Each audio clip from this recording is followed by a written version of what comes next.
strawberry cupcakes. These are super easy and they'll definitely satisfy that sweet craving. First, you're going to sift your flour into a bowl. This is going to aerate it, remove any clumps, and give us that extra fluffy cupcake.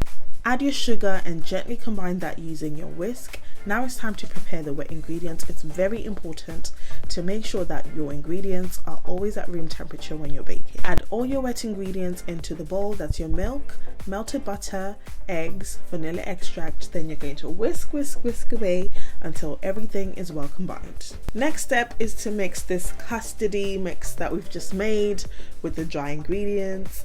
Then you're going to gently fold, darling. That's the key.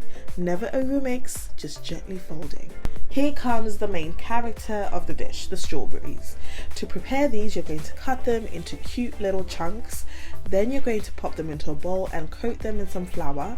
This will help the strawberries to not sink whilst we're baking. Pop your strawberries into the cake mix, and then we're going back to gently folding, darling. Gently folding the strawberries into the cake batter. Now it's time to divide them. I'm using an ice cream scoop. This recipe should be enough to give you 2 dozen cupcakes, and I hope you enjoy it. Please make sure you follow to join the Avarese Kitchen family.